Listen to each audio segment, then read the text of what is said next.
Bernard Lawrence Madoff's name will forever be linked to one of the most colossal financial frauds in modern history. In December 2008, as global markets reeled from the fallout of the subprime mortgage crisis and the collapse of major financial institutions, the news broke that Madoff, once hailed as a highly respected figure on Wall Street, had been running a decades-long Ponzi scheme. By some accounts, the losses exceeded $60 billion, eclipsing any previous securities fraud in scope and audacity. This is the story of how a once-trusted investor gained and abused the faith of wealthy individuals, charities, and financial firms, and how his fall from grace exposed the vulnerabilities of financial oversight in the United States. Bernie Madoff's career initially followed a respectable path. Born in 1938, he grew up in a lower-middle-class neighborhood in Queens, New York. In the early 1960s, he started Bernard L. Madoff Investment Securities with a modest amount of money he'd earned from working as a lifeguard and sprinkler installer. His timing was fortuitous. It was an era of expanding prosperity, and the U.S. stock market offered myriad opportunities for ambitious entrepreneurs. Madoff quickly carved out a niche for himself by using innovative computer technology to trade and quote prices for over-the-counter stocks. This emphasis on technology and efficiency helped him build a reputation for reliability. Before long,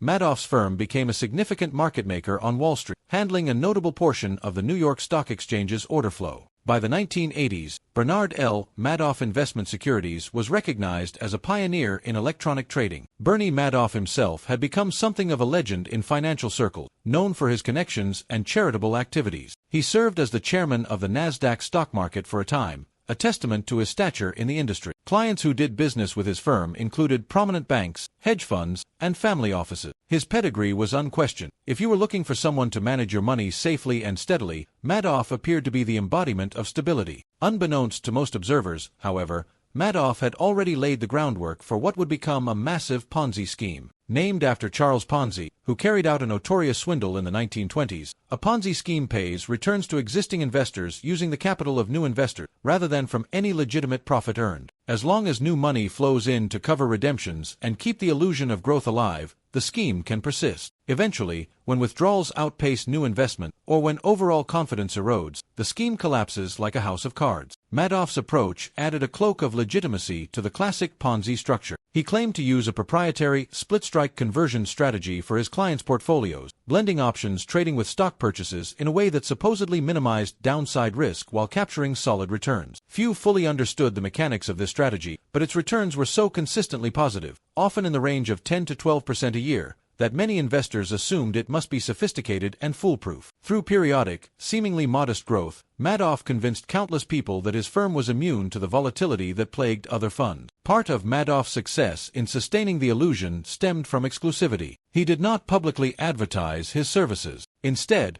he cultivated an aura of scarcity, often turning away prospective clients or requiring personal introduction. This approach heightened his appeal, making those who were let in feel privileged. To elevate his social and professional standing, he was active in philanthropic organizations and Jewish charities, especially in Palm Beach, Florida, and New York City. This gave him ample opportunity to network, prompting word-of-mouth endorsement. Wealthy individuals, country club acquaintances, and philanthropic boards all wanted a piece of Madoff's safe and steady returns. Hedge funds also piled in, funneling client capital into Madoff's black box through feeder fund. Managers of these feeder funds earned handsome fees, effectively piggybacking on Madoff's supposed genius. Some of these managers may have suspected that Madoff's consistent returns defied market logic, but his track record, and their own profit motives, encouraged them to ask few questions. Institutions like Fairfield Greenwich Group, Tremont, and others became conduits for billions of dollars that ended up with Madoff, underscoring how far-reaching his scheme would become. Numerous red flags did appear over the years. Financial experts pointed out that Madoff's returns were improbably smooth compared to the market's natural fluctuation. A well-known figure in this regard was Harry Markopolos, a quantitative analyst who tried, repeatedly,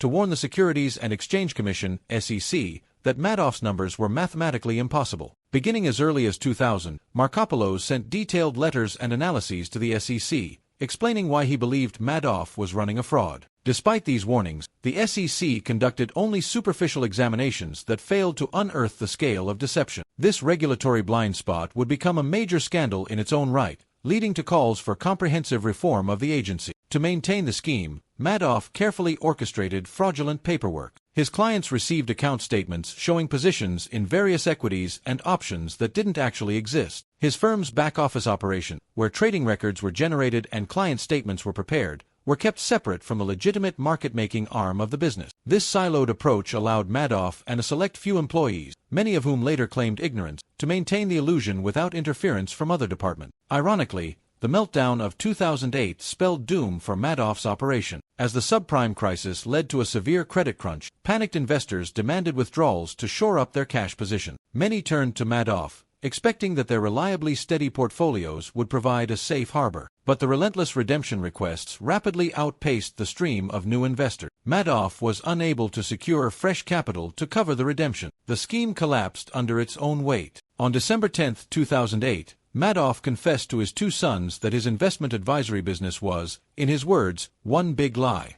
The sons, who ran other segments of the family business and claimed to have no knowledge of the fraud, contacted authorities. Shortly thereafter, Bernie Madoff was arrested and charged with securities fraud. In court proceedings, he would plead guilty to 11 federal felonies, including money laundering, perjury, and theft. In June 2009, he was sentenced to 150 years in prison, the maximum allowable penalty and a symbolic condemnation of the magnitude of his crimes. The impact on victims was devastating. Thousands of individual investors saw their life savings disappear overnight. Charities that had entrusted funds to Madoff faced collapse, forcing them to cut back or shut down entirely. Foundations that funded medical research, scholarships, and humanitarian programs suddenly found themselves broke. Since Madoff's statements had shown steady growth for years, many investors believed they had comfortably planned for retirement or philanthropic endeavors. In reality, much of this wealth was fictitious. Even institutional players, large banks and pension funds, suffered losses, although many were able to absorb the blow better than individuals. The global nature of the scheme was laid bare as international clients emerged from Europe, Latin America, and Asia, all expressing shock at having been duped by a supposedly safe US-based investment. Outrage and disbelief grew, amplified by the fact that Madoff had not invested the majority of client funds at all. Instead, he simply deposited the money into a Chase bank account and used new deposits to pay redemptions and fund his lavish lifestyle. In the aftermath, investigators and forensic accountants went to work unraveling the complex web of transactions. Irving Picard was appointed as the trustee charged with recovering assets for victims. The task was monumental. Picard and his team filed lawsuits against feeder funds, banks, and others who had profited from the scheme, arguing that they either knew or should have known that Madoff's operation was illegitimate. Over the next decade, billions of dollars were clawed back and redistributed to victims based on court-approved formulas. While many individuals recouped portions of their losses, few got back everything. The SEC and other regulators faced intense scrutiny for missing the signs of Madoff's fraud. Public opinion turned sharply against the agency when it was revealed that it had conducted multiple investigations of Madoff's business in the 2000s but failed to detect the Ponzi scheme. Inspector General reports highlighted bureaucratic failing, inexperienced staff, and a culture that did not thoroughly investigate tips or red flags when dealing with a prominent industry figure. Consequently, the Madoff scandal became a catalyst for reforms designed to strengthen oversight of investment advisors, enhance whistleblower protections, and improve regulatory data analysis. The scandal also raised questions about the nature of financial trust. Madoff's reputation was built on a mix of social capital, exclusive access, and long-standing professional standing. He had cultivated personal relationships that extended into the philanthropic and cultural spheres, ensuring that many wealthy families, non-profit organizations, and fellow financiers viewed him as beyond reproach. This dynamic highlights how personal and social networks can sometimes override due diligence, allowing unscrupulous actors to exploit communities that trust them. Family relationships were likewise ruined by the scandal. Madoff's brother, Peter Madoff, served as the chief compliance officer and eventually went to prison for falsifying records. Madoff's sons publicly distanced themselves from their father, insisting that they had no knowledge of the scheme and felt betrayed by him. One son, Mark Madoff, tragically died by suicide 2 years after his father's arrest, a devastating event that underscored the personal toll of the scandal. Ruth Madoff, Bernie's wife, had her own name tarnished, although she avoided criminal charges. She agreed to surrender most of her wealth, leaving her with a small amount of money to live on. Over time,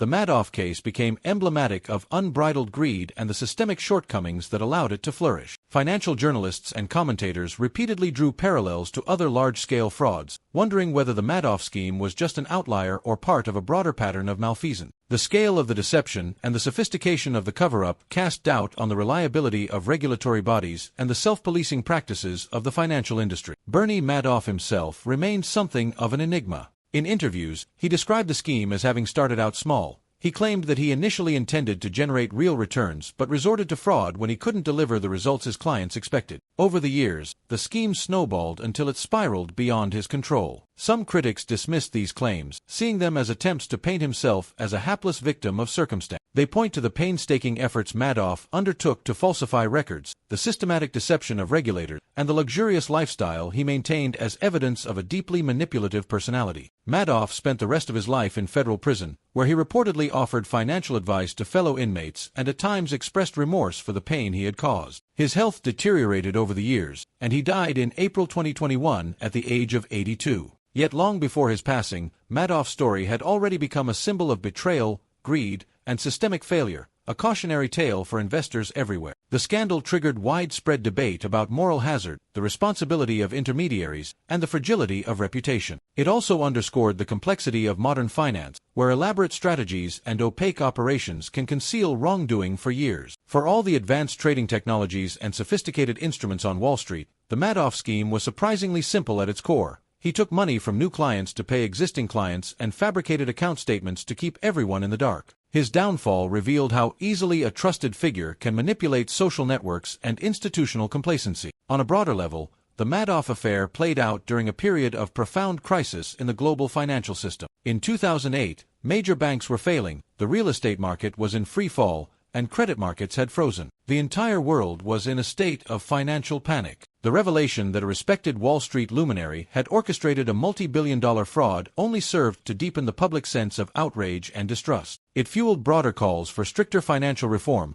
culminating in legislation like the Dodd-Frank Wall Street Reform and Consumer Protection Act of 2010. While some aspects of these reforms addressed issues beyond Ponzi schemes, the sense of urgency for greater transparency and accountability was, in part, driven by the Madoff saga. For countless victims, the repercussions extended well beyond monetary losses. Retirees found themselves returning to work, nonprofits had to shut their doors or drastically curtail programs, and families went through deep personal trauma. The psychological blow of realizing that decades of carefully planned investments were gone overnight was enormous. Civil lawsuits, mediations, and government restitution programs emerged as partial remedies, but some individuals would never fully recover from the betrayal. One lasting implication is the reminder that the veneer of legitimacy can hide shocking realities. Madoff's life on the charity circuit, his leadership roles, and his public persona as a self-made success story gave him the kind of social proof that stifled deeper scrutiny. Many investors believed that if he was good enough for philanthropic organizations, major banks, and other sophisticated parties, he had to be legitimate. This phenomenon is not unique to Madoff. History has demonstrated repeatedly that high social standing can become a shield for fraud,